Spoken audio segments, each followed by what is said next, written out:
Assalamualaikum warahmatullahi wabarakatuh. Perkenalkan, saya Aulia Uswatun Hasanah, NIM 106200001 dari Lokal 1A Hukum Tata Negara. Salam bahagia untuk kita semua. Saya di sini akan menjabarkan sedikit tentang pelajaran ilmu hukum yang sudah saya terima di 1 semester kemarin. Jadi, perbedaan dan hubungan PHI dan PIH, yaitu PHI Penghantar Hukum Indonesia dan PIH yaitu Penghantar Ilmu Hukum. Yakni PHI objeknya itu hukum positif di Indonesia, yang fungsinya mengantarkan setiap mahasiswa yang akan mempelajari hukum positif di Indonesia. Sedangkan jika PIH yakni Pengantar Ilmu Hukum, objeknya hukum pada umumnya yang tidak terbatas pada hukum positif di negara tertentu. Fungsinya untuk mendasari dan menumbuhkan motivasi bagi setiap mahasiswa yang akan mempelajari hukum di Indonesia. Lalu selanjutnya itu ada pengertian tata hukum, yakni dalam bahasa Belanda disebut Rechtsorde, yaitu susunan hukum, yang maksudnya susunan hukum yang terdiri atas aturan-aturan yang tertera sedemikian rupa sehingga orang mudah menemukan bila suatu ketika dia membutuhkan untuk menyelesaikan peristiwa hukum yang terjadi di masyarakat. Maaf, tadi saya lupa menjelaskan kalau di pertemuan pada MK Ilmu Hukum ini kita itu diberikan 14 materi dari 16 pertemuan. Selanjutnya yakni ada di materi kedua, tujuan dan kegunaan ilmu hukum. Ilmu hukum adalah menjelaskan tentang keadaan-keadaan inti dan maksud tujuan dari bagian-bagian penting dari hukum, serta pertalian antara bagian negara bagian tersebut dengan ilmu pengetahuan hukum. Adapun kegunaannya untuk dapat memahami bagian-bagian atau jenis-jenis ilmu hukum lainnya. Kegunaan dan fungsi pengantar ilmu hukum merupakan dasar untuk mempelajari lanjutan tentang ilmu pengetahuan dari berbagai bidang hukum. Sedangkan kedudukan dalam kurikulum Fakultas Hukum sebagai mata kuliah keahlian dan keilmuan. Lalu, ilmu bantu pengantar ilmu hukum itu ada sejarah hukum, itu ada sosiologi hukum, ada antropologi hukum, ada perbandingan hukum, lalu ada psikologi hukum. Lalu ada juga metode pendekatan mempelajari hukum. Maaf.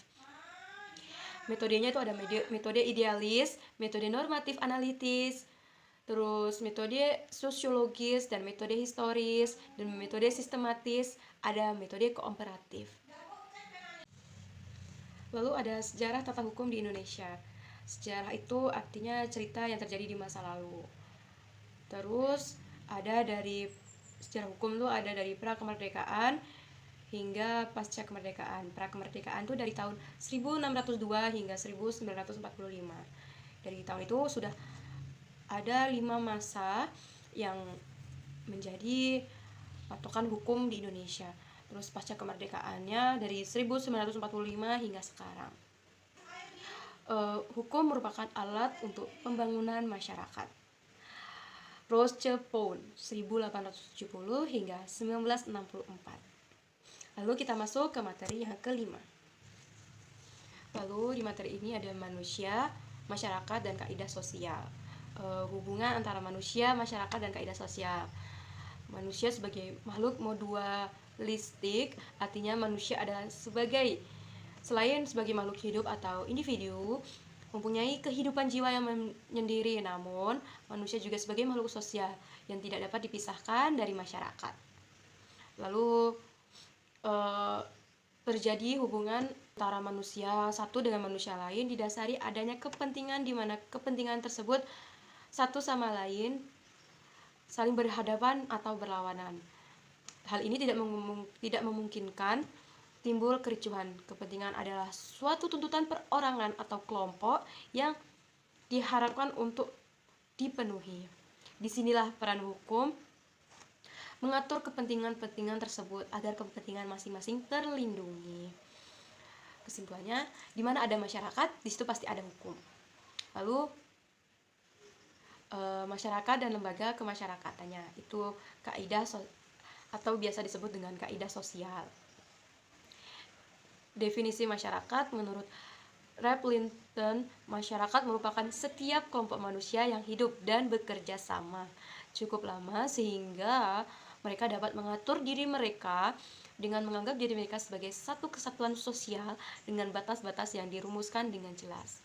Adapun unsur-unsur masyarakat, yakni manusia yang hidup bersama, berkumpul dan bekerja sama untuk waktu yang lama, lalu merupakan satu kesatuan, merupakan suatu sistem hidup bersama. Dua, itu ada kaidah dan norma sosial. Kaidah adalah patokan-patokan atau pedoman perihal tingkah laku dan perilaku yang diharapkan.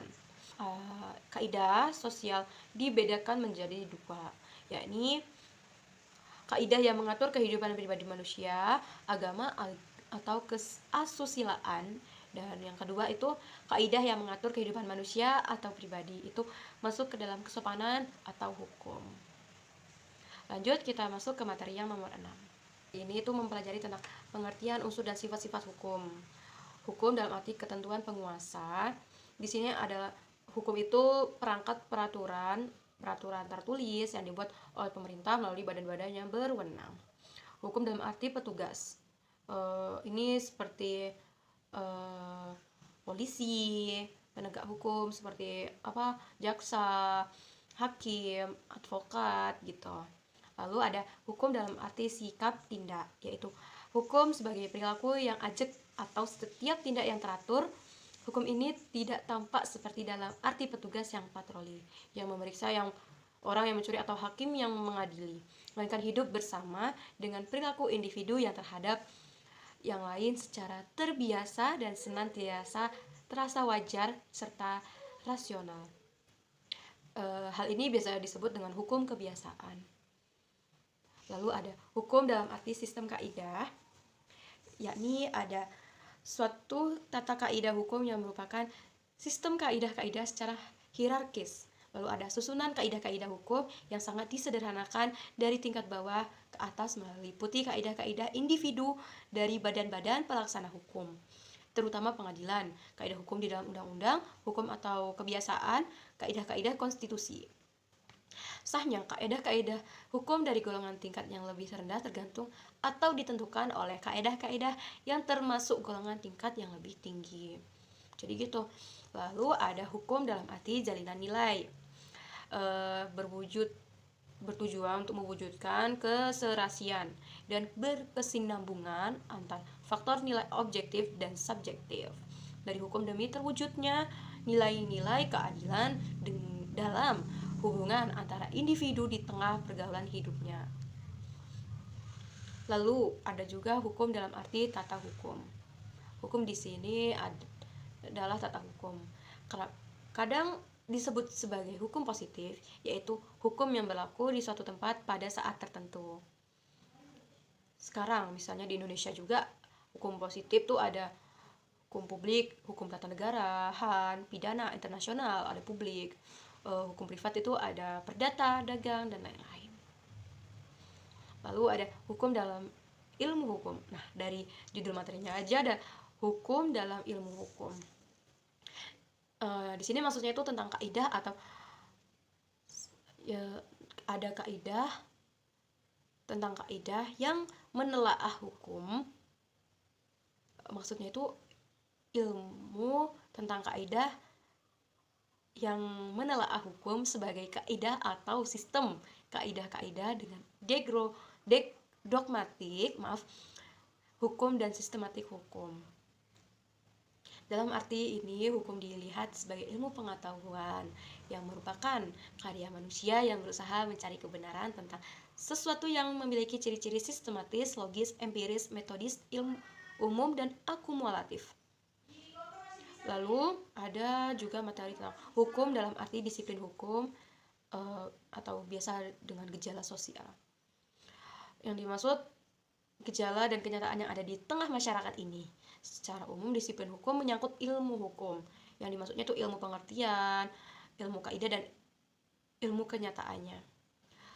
Lalu juga ada politik hukum, mencakup kegiatan-kegiatan mencari dan menilai dan menerapkan nilai-nilai tersebut bagi hukum dan mencapai tujuannya. Filsafat hukum, nih, perenungan dan perumusan nilai-nilai juga mencakup penyesuaian nilai-nilai, misalnya penyelesaian antara ketertiban dengan ketentraman, antara kebendaan dengan keakhlakan, dan juga antara kelanggengan dan pembaharuan. Ilmu tentang pengertian hukum itu ada masyarakat hukum, subjek hukum, objek hukum, hubungan hukum. Itu hubungan hukum itu atau bisa disebut dengan peristiwa hukum. Terus ada juga hak dan kewajiban. Terus ada ilmu tentang kaidah, yang dibahasnya itu perumusan norma, apa yang dimaksud dengan kaidah abstrak dan konkret. Terus isi dan sifat kaidah hukum, esensialia kaidah hukum, terus tugas kegunaan kaidah hukum, pernyataan, penyimpangan terhadap hukum, berlakunya kaidah hukum. Terus ilmu tentang kenyataan dibahas di sejarah hukum, sosiologi, psikologi, perbandingan hukum, antropologi hukum. Itu nilai-nilai dasar hukum itu ada keadilan, kemanfaatan atau biasa disebut kegunaan, dan juga ada kepastian hukum. Berbagai definisi hukum, banyak yang mengemukakan. Itu saya ambil satu. Arnold Ahmad Ali 1996, salah satu sosiolog, mengakui bahwa dalam kenyataan hukum memang tidak akan pernah dapat didefinisikan secara lengkap, kata dia. Namun Arnold juga menyadari bahwa bagaimanapun juga para juris tetap akan terus berjuang mencari bagaimana hukum didefinisikan, sebab definisi hukum merupakan bagian yang substansial dalam memberi arti keberadaan hukum sebagai ilmu. Hukum juga merupakan sesuatu yang rasional dan dimungkinkan untuk dibuat definisi sebagai penghormatan para juris yang terhadap eksistensi hukum yang sudah dilakukannya. Sebagai pegangan sebagai mahasiswa seperti kita, atau sebagai kita yang masih belajar apa itu hukum, perlu ada definisi hukum sebagai pegangan dalam mencoba mengetahui dan memahami hukum baik secara praktis maupun formil.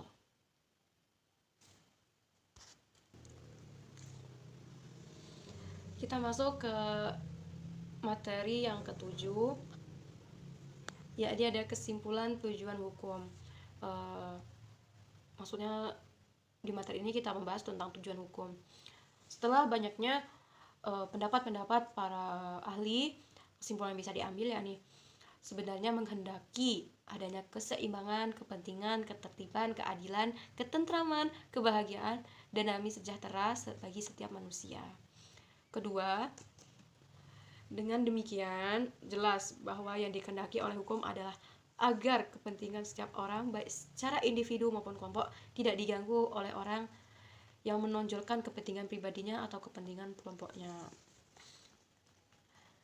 Inti tujuan hukum itu agar terciptanya kebenaran dan keadilan, pastinya itu. Fungsi hukum, nih, yang pertama sebagai alat ketertiban keteraturan masyarakat. Lalu ada juga hukum sebagai sarana untuk mewujudkan keadilan sosial lahir dan batin. Ada juga berfungsi sebagai alat penggerak pembangunan karena ia mempunyai daya mengikat dan memaksa. Lalu di nomor 4, berfungsi sebagai alat kritik. Lalu yang kelima itu berfungsi sebagai sarana penyelesaian pertikaian. Misalnya seperti kasus-kasus yang ada di Indonesia ini. Nih, misalnya ada pembunuhan yang dilakukan secara sengaja. Dalam KUHP menjelaskan dan mengatur tentang penganiayaan beserta akibat hukuman apabila melakukan pelanggaran tersebut. Pasal yang menjelaskan tentang masalah penganiayaan ini sebagian besar ada pasal 351 sampai dengan pasal 355. Dan masih banyak pula pasal-pasal lain yang berhubungan dengan pasal tersebut menjelaskan tentang penganiayaan. Nah, jadi disinilah fungsi hukum tersebut. Jadi jika ada orang yang melakukan hal yang semena-mena, maka sudah diatur di dalam undang-undang dan dia akan mendapatkan pidana atau dikenai jatuhan hukuman. Kita lanjut di materi yang di pertemuan 9, karena yang di pertemuan 8 kita UTS. Kita lanjut ke pertemuan 9 tuh ada pengertian sumber hukum, yakni segala apa saja yang menimbulkan aturan-aturan yang mempunyai kekuatan dan mengikat dan bersifat memaksa, yakni kalau itu dilanggar mengakibatkan sanksi yang tegas dan nyata bagi pelanggarnya. Terus macam-macam sumber hukum, ada sumber hukum material, ini maksudnya faktor yang turut serta menentukan isi hukum. Terus ada faktor apa lagi ya, faktor ideal. Faktor ideal ini patokan yang tetap mengenai keadilan yang harus ditaati oleh para pembentuk undang-undang ke masyarakat untuk membentuk hukum dan melaksanakan tugasnya. Tuh ada juga keputusan hukum ditemukan bahwa sumber hukum material itu dapat dibagi menjadi 3, yakni sumber hukum historis dari masa lalu atau lampau, terus ada juga sumber hukum sosiologi, terus ada juga hukum fisiologis, terus ada sumber hukum formal. Nih ada undang-undang, kebiasaan, jurisprudensi, traktat, perjanjian, dan doktrin. Terus apa sih itu undang-undang? Undang-undang itu peraturan negara yang mempunyai kekuatan hukum yang mengikat, diadakan, dan dipelihara oleh penguasa negara di Indonesia. Syarat berlakunya ialah diundangkannya dalam lembaran negara. Tujuannya agar setiap orang dapat mengetahui undang-undang tersebut. Konsekuensinya yakni ketika seorang melanggar ketentuan hukum tidak boleh beralasan bahwa ketentuan hukum itu tidak diketahuinya. Artinya, apabila setiap sesuatu ketentuan perundang-undangan itu sudah diberlakukannya, atau bisa disebut juga undang-undang itu pasti sudah berlaku, maka dianggap bahwa semua orang telah mengetahui dan harus menaatinya. Jika undang-undang sudah difasihkan, jadi semua orang itu harus mengetahuinya dan harus menaati. Jika tidak berlaku itu, jika jangka waktu berlakunya telah ditentukan undang-undang itu sudah lampau, sudah tidak berlaku, lalu keadaannya atau hal untuk mana undang-undang itu diadakan sudah tidak ada lagi. Lalu undang-undang itu dengan tegas dicabut oleh instansi yang membuat atau instansi yang lebih tinggi. Atau bisa contohnya itu undang-undang yang dicabut oleh presiden. Dan juga terus ada jika undang-undang yang udah ada yang baru yang isinya bertentangan atau berlainan dengan undang-undang yang dulu berlaku. Lalu ada juga kebiasaan. Kebiasaan itu custom. Maksudnya itu perbuatan manusia yang tetap dilakukan berulang-ulang dalam hal yang sama. Contohnya, apabila komisioner sekali menerima 10% dari hasil penjualan atau pembelian sebagai upah dan hal terjadi berulang dan komisioner yang lain menerima upah yang sama itu 10%. Maka oleh karena itu timbul satu kebiasaan yang lambat laun berkembang menjadi hukum kebiasaan. Timbulnya hukum kebiasaan itu ada syaratnya juga. Yang pertama ada perbuatan tertentu yang dilakukan berulang-ulang dalam masyarakat. Terus adanya keyakinan hukum dari masyarakat yang bersangkutan yang sudah beropini sendiri. Terus yang ketiga itu ada akibat hukum apabila kebiasaan itu dilanggar. Selanjutnya kebiasaan akan menjadi hukum kebiasaan karena kebiasaan tersebut dirumuskan hakim dalam putusannya. Berarti kebiasaan adalah sumber hukum. Lalu ada jurisprudensi atau keputusan hakim, yakni keputusan hakim terdahulu yang dijadikan dasar pada putusan hakim lain sehingga kemudian seorang hakim mengikuti keputusan hakim yang terdahulu karena ia sependapat dengan isi keputusan tersebut. Ada 2 jenis jurisprudensi, itu ada traktat. Yang dimaksud traktat itu perjanjian yang diadakan oleh 2 negara atau lebih yang ia tuh mengikat dan tidak saja pada masing-masing negara, melainkan mengikat pula pada warga negara-negara lain. Itu lalu ada perjanjian, ada pendapat sarjana hukum. Yang keempat itu ada hukum dalam arti formil, yaitu hukum yang dilihat dari cara terjadinya hukum positif merupakan fakta yang menimbulkan hukum yang berlaku bagi yang mengikat hakim dan penduduknya. Lalu masuk ke materi pertemuan 10, yakni ada pengertian dasar dan konsep dalam hukum. Subjek hukum itu segala sesuatu yang dapat mempunyai hak dan kewajiban menurut hukum. Terus ada sesuatu pendukung hak atau kewajiban, jadi memiliki wewenang hukum. Sebagai subjek hukum itu manusia, dan ada juga badan hukum. Manusia itu subjek hukum bahwa hak dan kewajiban sehingga dapat melakukan suatu tindakan hukum. Terus ada cakap dan tidak cakap melakukan perbuatan hukum. Ini syarat-syaratnya. Ini syaratnya untuk orang yang harus memenuhi kalau ia tuh cakap dalam melakukan perbuatan hukum. Orang tersebut telah mencapai 21 tahun. Terus orang tersebut mempunyai kewenangan untuk melaksanakan hak dan kewajiban. Terus orang tersebut harus memiliki jiwa dan akal yang sehat. Lalu badan hukum bukan orang, tapi merupakan badan-badan yang oleh hukum diberi status yang mempunyai hak dan kewajiban seperti manusia. Badan hukum sebagai pembawa hak dan tidak berjiwa dapat melakukan sebagai pembawa hak manusia. Badan hukum dibagi menjadi dua nih, badan hukum publik dan badan hukum privat. Di materi yang pertemuan ke-12 ini, itu mengatur tentang menjelaskan tentang hak dan kewajiban. Hak itu ada izin dan wewenang yang diberikan oleh hukum terhadap suatu subjek hukum. Itu dibedakan menjadi dua. Ada hak mutlak dan hak nasbi atau itu relatif. Hak mutlak itu hak yang memberikan wewenang kepada seorang untuk melakukan suatu perbuatan. Hak mana dapat dipertahankan terhadap siapapun juga. Hak nisbi itu memberikan wewenang kepada seorang tertentu atau beberapa orang untuk menuntut agar supaya seorang tersebut melakukan sesuatu dan tidak melakukan sesuatu. Kewajiban, pengertian kewajiban itu suatu beban yang ditanggung oleh seorang yang bersifat kontraktual atau kontrak. Hak dan kewajiban itu timbul apabila terjadi hubungan antara dua pihak yang berdasarkan dari perjanjian tertentu. Lanjut ke materi yang ke-13. Di materi ini itu membahas tentang peristiwa, hubungan, dan akibat hukum.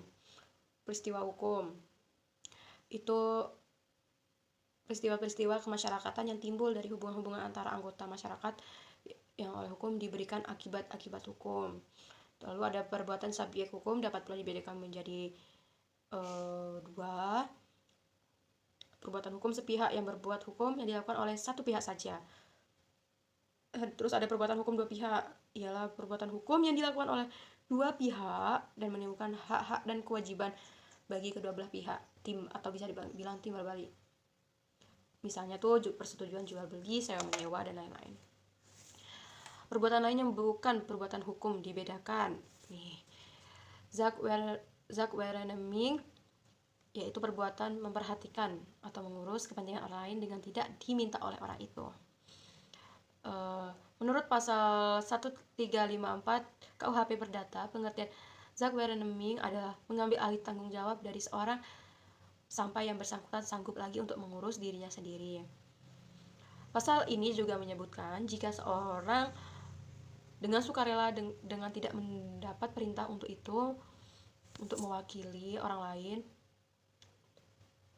tanpa pengetahuan orang tersebut, maka dia secara diam-diam telah mengikatkan dirinya untuk meneruskan serta menyelesaikan urusan tersebut. Ini dimaksudnya akibat suatu perbuatan yang bertentangan dengan hukum yang diatur oleh hukum. Peristiwa hukum yang bukan perbuatan subjek hukum. Misalnya kelahiran seorang bayi, kematian orang lewat waktu kadaluarsa. Kelahiran langsung menimbulkan hak anak yang dilahirkan untuk mendapatkan pemeliharaan dari orang tuanya dan menimbulkan kewajiban bagi orang tuanya memeliharanya. Kematian juga merupakan peristiwa hukum karena dengan adanya kematian, seorang menimbulkan hak dan kewajiban para ahli warisnya. Kemudian lewat waktu dapat mengakibatkan seorang memperoleh suatu hak dan dibebaskan dari suatu tanggung jawab atau kewajiban setelah habis masa tertentu dan syarat-syarat yang ditentukan oleh undang-undang terpenuhi. Selanjutnya, materi di pertemuan 14 ini ada asas hukum. Asas hukum itu adalah dasar-dasar umum yang terkandung dalam peraturan hukum dan dasar-dasar umum tersebut adalah merupakan suatu yang mengandung nilai etis. Peraturan hukum adalah ketentuan konkret tentang cara perilaku dalam masyarakat. Lalu ada pembagian asas hukum. Itu dibagi menjadi 5, ada asas kepribadian, persekutuan, kesamaan, kewibawaan, dan ada juga asas pemisahan antara baik dan buruk. Fungsi asas hukum. Fungsi asas dalam hukum itu mendasarkan eksistensinya pada rumusan oleh pembentukan undang-undang dan hakim. Lalu juga ada fungsi ilmu hukum, hanya bersifat mengatur dan eksplikatif, atau bisa disebut juga menjelaskan. Tujuannya adalah memberikan ikhtiar, tidak normatif sifatnya dan tidak termasuk dalam hukum positif. Contoh-contoh asas hukum: asas legalitas, asas indubio pro reo, ada asas similia similibus, ada juga asas Gintrav-Zonder, ada juga asas lex posterior, ada asas lex spesialis, derogat legi generali. Jadi segitu yang bisa saya sampaikan untuk persoalan di nomor 1 yang ditugaskan untuk menjelaskan atau menguraikan kembali materi yang sudah diajarkan dari 1 semester ini. Dan saya akan menjawab pertanyaan di nomor 2 untuk Bapak Z, Bapak dosen kita, yakni Bapak itu menerapkan integritas, adab, dan membentuk teamwork yang sangat bagus, yang itu bisa kita gunakan sebagai acuan untuk belajar kita, yakni integritas, agar kita tuh tahu apa batasan kita, apa tumpuan kita dalam ambil sikap. Jadi jangan mau kita itu menjadi manusia yang iya aja. Jadi kita tuh harus punya integritas, harus punya acuan, pondasi yang tidak bisa ditawar-tawar lagi. Dan juga kita harus mementingkan adab dalam melakukan suatu hal. Kita harus melihat adab kita tuh kepada orang yang lebih tua, sesama teman atau sesama yang lebih muda. Kita harus mengerti adab, perilaku, dan yang harus dijaga. Dan juga teamwork itu membentuk kita untuk menjadi makhluk sosial yang sangat loyalitas, untuk menjadi manusia yang